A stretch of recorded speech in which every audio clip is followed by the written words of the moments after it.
Hi guys, welcome back to another video. Today's the day. Let's get the service out of the way. So we're going to change oil, oil filter, air filter, and I also bought a magnetic sump plug. I'm not sure if the car's got one on there, but we'll whack one of those on. So what you're going to need is one of these, an oil catch pan. It's going to be a messy job. Try and limit the amount of oil that's going to go all over the floor. And also over in that corner we've got some vinyl rubber gloves as well. Again, keep your hands clean. Magnetic sump plug, and it's got 5 washers on there, so it'll do a couple of oil changes before having to replace the washers, but that will catch any kind of loose metal shavings that's going around that the filter hasn't picked up or that's just been created before it actually gets to the filter. So hopefully that will pick those up. Obviously the oil filter, the oil, we've gone for a 5 watt 40 fully synthetic. It was the oil that was recommended from the Euro car parts that I bought it from, so we thought we'd go with that. Also going to need 36mm socket for the oil filter housing. You might be able to get it off without, but just to be on the safe side, we've got one of them. I think you're also going to need a 19mm socket for the sump plug, but I've got my trusty Halford's toolkit, so all sizes in there, so that's not a problem. And then the air filter that I've gone for is Pipe Across Performance Lifetime, so it will never need changing, it'll just need cleaning. Not really for any kind of performance gains, it's just better than the standard, eh? Why not? Okay, let's get to it. Also what you're going to need, which I forgot to mention, is trolley stands and a jack. Now my trolley jack doesn't fit under the front section of the car, so we'll have to use the jack that's in the back in the boot underneath the fourth floor, the standard one that comes with it. But you need trolley jacks because you're going to be working under the car. Right, so we've got the air filter going in that box there. Just taking it out for a quick drive just to get the oil up to temperature, as it will drain a lot better with it being warm than cold. Before you drain the oil, make sure you pull out the dipstick and take the cap off. That will kind of stop any back pressure vacuum building up, and obviously you'll release more oil if there's no pressure kind of withholding it. And then the oil filter is down in there, but you'll see that better from underneath. First of all, we'll get it up on the stands and then remove the scuff plate at the bottom, and then that'll give us access to the drain plug and also to the oil filter. So we'll work on the oil first, so we give that plenty of time to drain away while doing all the other bits and bobs. So we've got the jack in place, as you can see, slots into the groove, and then we've got the stand right underneath that support. I'm not sure what it's called, but looks like it comes off one of the engine mounts, and the suspension arm, or one of the arms go onto it, so that's the point, and then we'll go on to the same point on the other side. Also make note that when you've got it up, the back wheels are off the floor, so you might want to put some sort of support under those as well. Obviously it's going to lower a bit, and then when we lift the other side it's going to pull that side down, but if there's any rear wheel that's off, just hit the camera, if there's any wheel that's off the floor, put some support under it. Okay, so we've got the car jacked up. I've got the jack on the front right, because where I'm parked it's on a bit of a slope, so once I've jacked up that particular corner it makes the car even, and it gives me enough space to get under and work on it. So we've got to remove this panel, and there's torque bits dotted around throughout in most of the corners. That's the Torx 25 bit, so I'll get those off, and then we'll see what we got hiding underneath the scuff plate.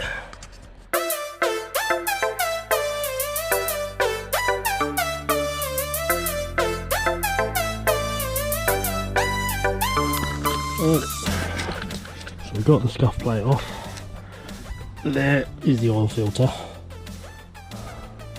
one with the arrow that's pointing to the right. Both my hands are full, so I can't point to it, but that's the oil filter. But it looks like I've got another metal scuff plate to remove now, which is that there, and it's got, I think they're 13s, 10 or 13 No, they look like 10s. So I've got 1, 2, 3, 4, 5, 6. Looks like there's 7. And then at the bottom there is a 13mm socket. So I'm gonna have to get on those because the drain plug for the sump is hiding under there.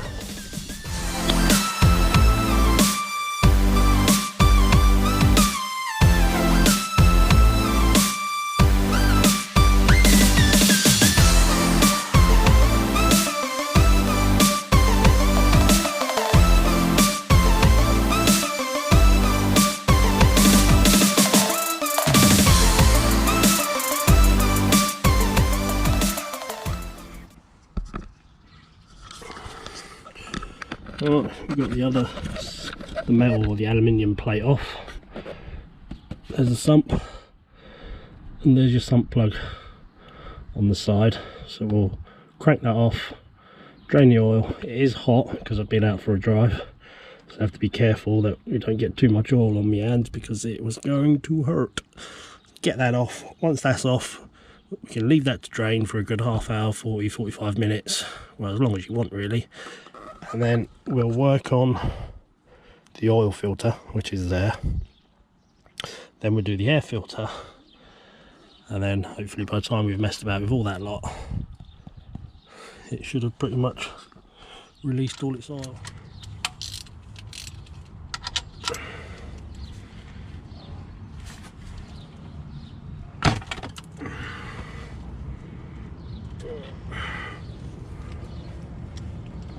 Crack it open, get your catch can under it,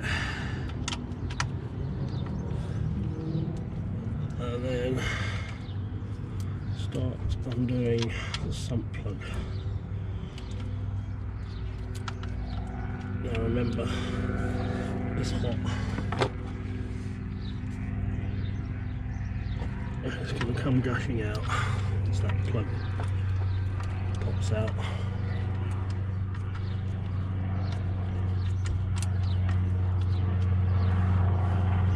Try your best not to drop the plug into the catch can, but then might not have no choice. There we go.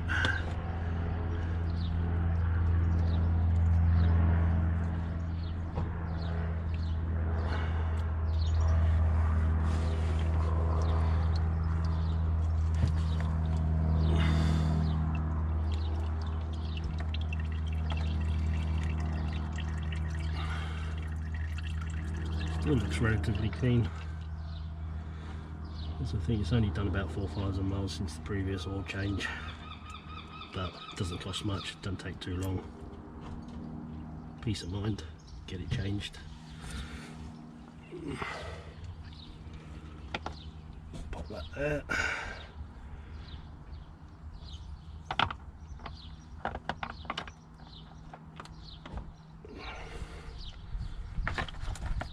Go get some wipes and let that drain down. Right, while the oil's draining, let's do the air filter. So we got Phillips pretty much just in every corner and a bit surrounding the back of the box. I'm going to try and do it without removing the clip, the plug. Hopefully I can just take those screws off and it'll give me a bit of leeway where I can just slide the old filter out and the new one in.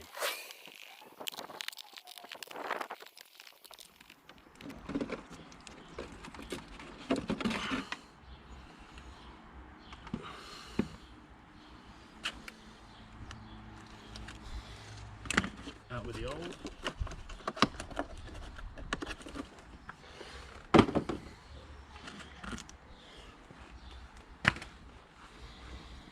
In with the new.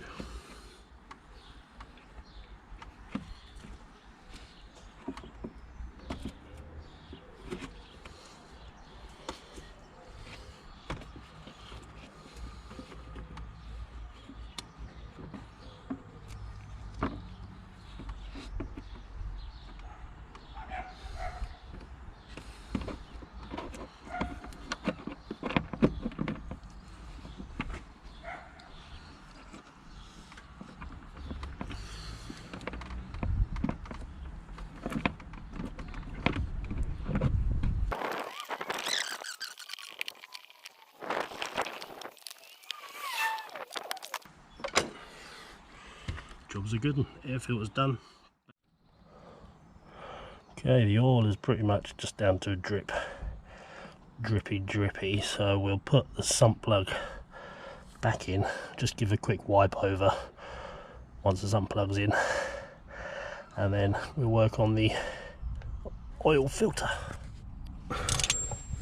Right, remember what I said about not dropping the sump plug in the catch can? Well, I did. I rested it on the edge here, there's a little shelf, and then I knocked that, and with that being knocked, it all went in. So now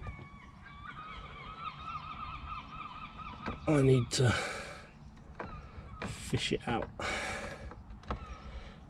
I just want to make sure it's the same size as the replacement one that I brought, because the last thing you want to do is cross thread or damage the sump from fitting in a sump plug that doesn't fit. So we've had to put like a fairground game in it, picking out the apples. Alright, so we fished that out. Now I need to change the gloves. Alright, sump plugs are the same. I'll pop it back in. Or whatever you do, do not cross thread it. Right, now for the oil filter. A small little hand twisting cover here. It's very thin edge, so it's hard to get a purchase on it. So we crack that open.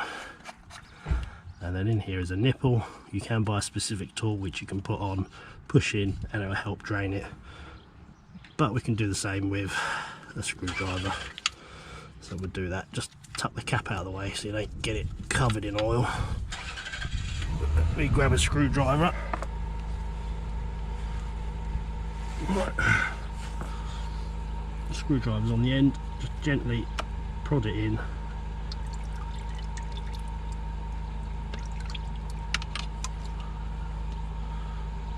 And just slightly push it over to the side so it catches in and stays in place. Now that's drained, get on that little nipple and then get it to spring back out in the closed position, which is just in the middle of the housing.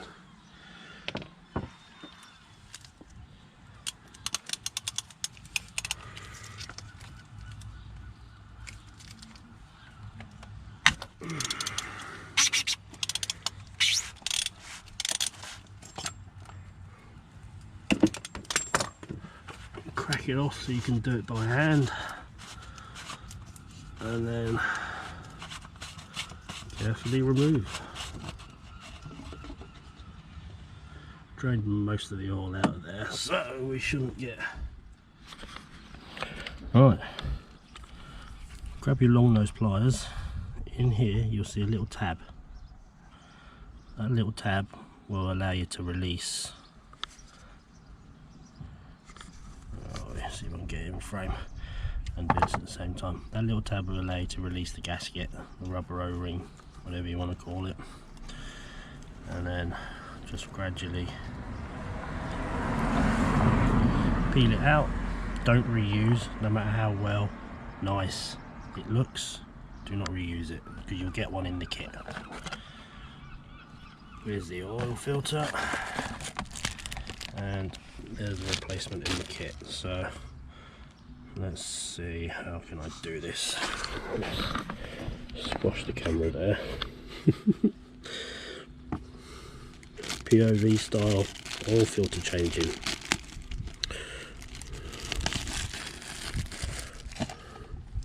Right, also got little instructions in there as well.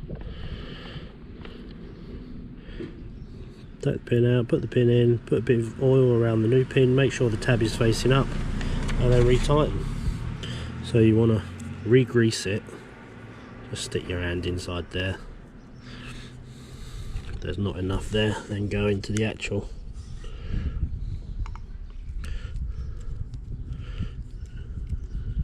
catch pan, which you should still have. Give it a nice lubrication.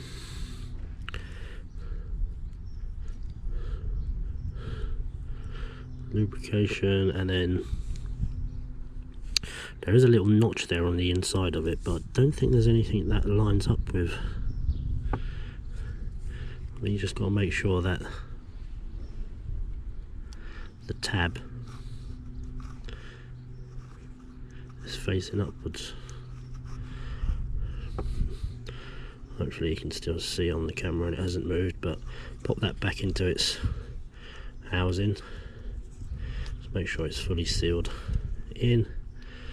And then the new filter doesn't have any particular way. It's universal. Pop it in, push down on it, and then you can feel it locate. Right, that's the filter done. Tighten it up. Now it says 25 Newton meters of torque to tighten this up, and I have no idea what that is in terms of human strength, but I noticed I didn't require too much effort to actually get it off. So we'll tighten it up hand tight as far as it can go, and then we'll just give it a very gentle crank with a ratchet. Tighten it back up. Hopefully you'll kind of, I mean, if you've done oil filters in the past, like in some of the older cars, you would just do them hand tight. The ones with the actual canisters, that would just tighten in. Don't ever remember doing those up particularly tight, so I should imagine it'd be the same sort of principle. But like I say, we'll tighten it up hand tight. Just give this a good clean while it's out. Hand tight, and then crank it a little bit, maybe a quarter of a turn with a ratchet, half a turn at the most, and then job's a good one.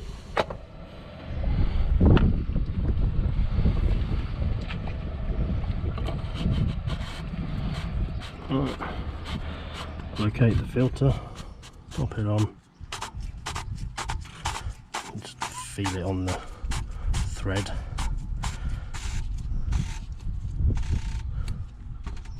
Tighten it hand tight till you can't really tighten it no more.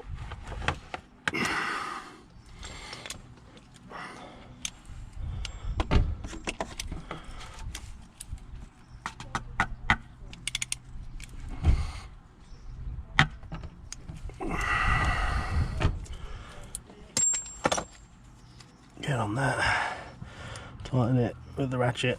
Notice I didn't do it too much, and then pop the cap back on. One thing you might want to do before you pop this on is, once you've refilled the oil, just poke your head under it and make sure that's not leaking. Obviously make sure the sump plug's not leaking. If you do put this back on at this stage, then you might just want to take it off. Better to be on the safe side. Right, now it's time to fill her up. Right, time for the new oil. Now I believe it's 4.5 litres that needs to go back, or very close to it, so you don't want to overfill. This is a 5 litre tub. What we'll do is we'll put in about 4 litres. Shows you a little guide on the side. So once you think you're close to it, just hold it upright and you'll see the marker on the side as to how much is left in the container. So we've gone in just over 4 litres. Put everything back on, get the car off the stands, go for a quick drive, or a slow drive rather, and then we'll check the oil and top up if need be.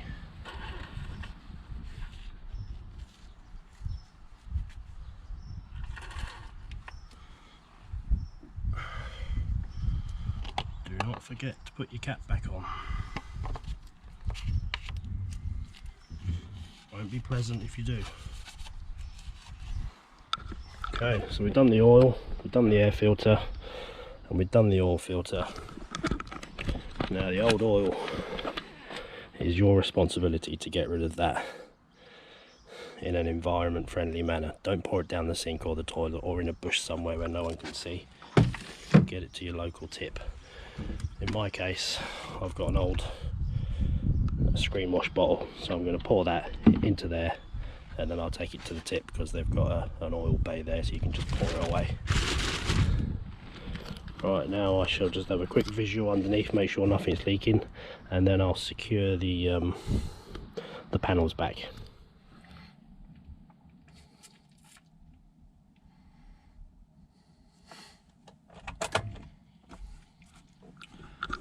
Okay, so put the oil back in. I've done a quick visual underneath where the sump plug and the oil filter is to make sure there's no leaks. Put the scuffs back on. Now we're going to get rid of this service due, and then down here there is a spanner, so we're going to get rid of those two indicators. Hopefully, I think we can remove it with the carista with a little ODB dongle in the app. Put all the scuff panels back on, all good. Started it was all fine. So now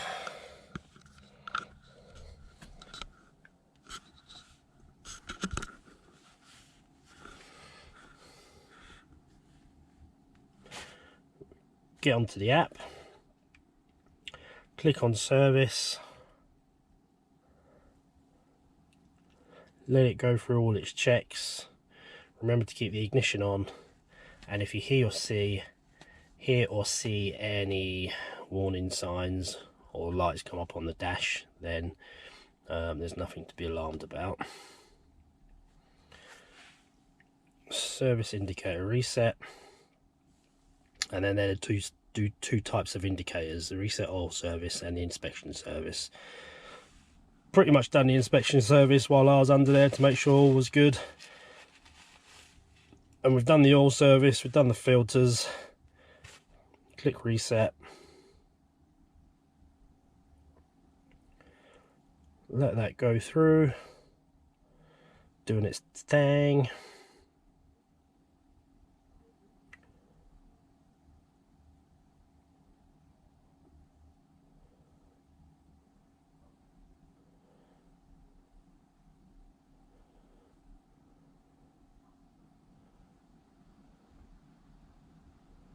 So it's all in real time, this bit, so you can see how long it takes. You have successfully reset the service indicator. Okay, right, turn it all off, let that power down as well, although obviously you might have a different head unit. So now that's all powered down, let's crack it back on. Spanner's gone, gives you all the details about applying the brake, but we've got no service ding. So there you go, big thumbs up, passenger airbag on. Okay, so that's how easy it is. That's how easy it is to do a home service, oil and the two filters. Obviously there's a few other bits for different kind of services, but for your main bread and butter servicing, it's a piece of cake. If your car's in warranty, if it's new, then personally I would still do it, but I would also do the recommended levels, intervals at the stealers, just so they can keep it in warranty. But once you're out of warranty period, crack on, fire away, do it yourself. You save yourself a ton of money. It's always nice to get on the tools, and then once you've finished, big satisfaction. So I'm going to go for a quick drive. Well, I say a quick drive, about an hour's drive around some of the B roads, back roads around here, which I haven't been on for a while. Haven't driven the car for a good week, maybe more. So I'm going to go and enjoy myself, go home, crack open a bud, put my feet up for the rest of the day, and I'll see you guys hopefully next week. What we're gonna do, I need to do the rear diffuser. The wrap on there is starting to bubble and I'm not really happy with it, so I'll either do that or I'll mess about with the launch control and a quick brief over with Torque Pro. Anyway, we'll see. See you guys later. Thanks. Bye.